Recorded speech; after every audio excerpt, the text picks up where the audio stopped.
Selamat menikmati.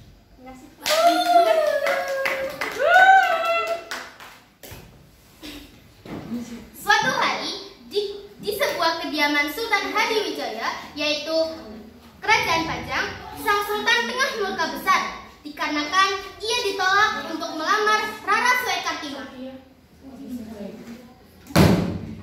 Bagaimana bisa lamaran saya ditolak oleh Rara Swekarti?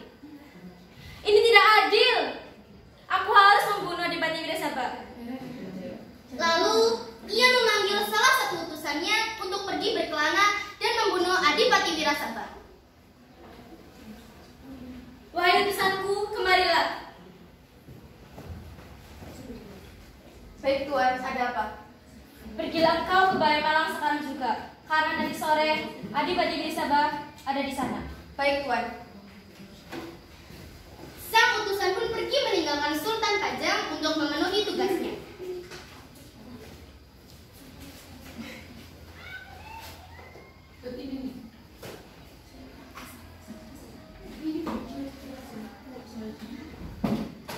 Kala itu, Raden Adipati Wirasaba tengah dalam perjalanan pulang dari Pisawan ke Pajang. Lalu ia beristirahat dan disuguhkan sebuah makanan yang bernama pindang angsa.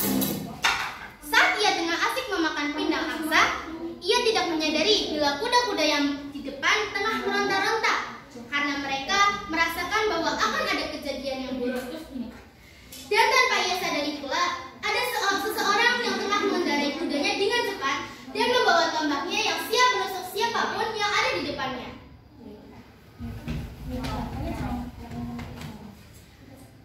Dan tanpa aba-aba, Raden Wirasaba pun tertusuk tombak dari belakang. Saat di ujung hidupnya, Raden Wirasaba pun berwasiat. Wahai prajuritku, katakanlah perkataan ini kepada anak-anakku dan warga-wargaku. Janganlah kalian membangun Balai Malang, karena aku meninggal di Balai Malang. Janganlah kalian memakan pindang angsa, karena aku mati setelah memakan pindang angsa. Janganlah kalian berbagian pada Sabtu Pahing, karena aku meninggal pada Sabtu Pahing. Janganlah kalian berkuda menggunakan kuda Daud Bang, karena aku meninggal setelah mengendarainya. Baiklah Tuanku, akan ku sampaikan wasiatmu kepada warga utama 1.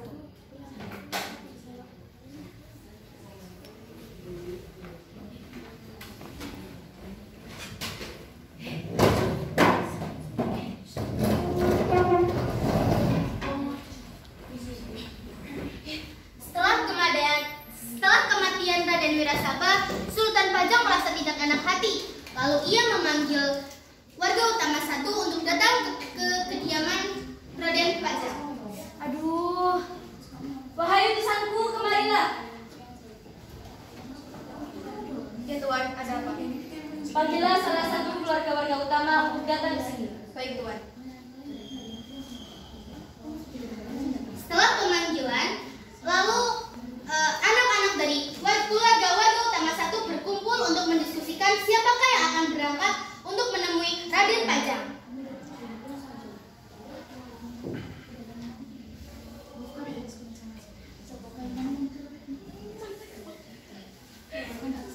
Bagaimana ini? Siapa yang akan bertemu dengan raja? Kamu saja. Kamu saja. Kamu saja. Ini karena kalau kamu mendapatkan anugerah itu akan kamu dapatkan sendiri. Tapi kalau kamu mendapatkan celaka itu akan kamu dapatkan sendiri. Baiklah, saya saja.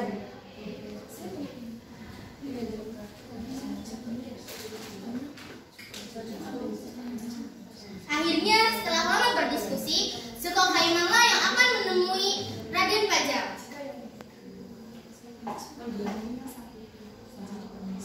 Selamat datang, Joko Kaiman. Ada apa kau memanggilku? Apakah kau ingin membunuhku seperti mertuaku? Tidak, aku akan meminta maaf dan menjelaskan tentang kesalahpahaman yang lalu. Dan aku akan memberikan wilayah dan gelar untukmu. Tidak, saya tidak pernah mendapatkannya. Terimalah, kau bisa membaginya dengan saudaramu. Baiklah, saya terima. Lalu Jelok Kaiman menerima tawaran itu.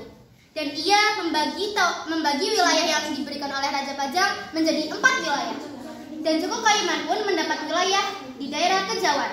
Dan ia pun mendapatkan gelar Adipati Merapat.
layu untuk mencari air dan beristirahat. Wahai rakyatku, bagaimana kalau kita istirahat dahulu? Baik, Tuan. Saat Raden Joko Kaiman tengah mencari air untuk diminum, ia melihat sungai yang berwarna emas. Wahai rakyatku, lihatlah, di sini ada sungai emas. Bagaimana kalau kita membangun pasangan di sini? Terserah Tuhan saja, karena perkataan Tuhan selalu benar. Baiklah, kita bangun di sini. Baik, Tuan.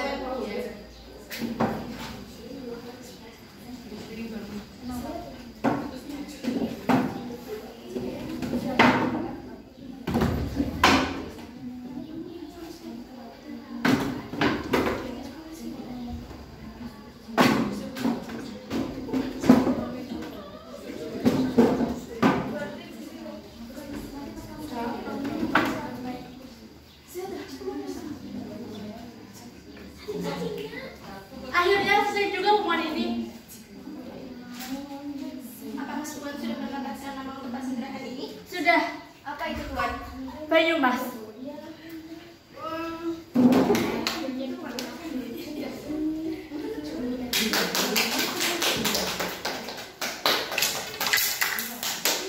Jadi, asal-usul nama Banyumas ini sebenarnya dikarenakan saat Raden Joko Kaiman ingin mencari air untuk minum, ia menemukan sungai yang berwarna emas.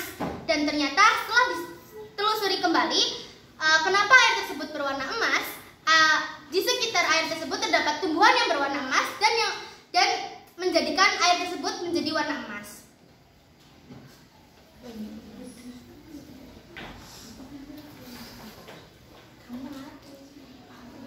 Sekian dari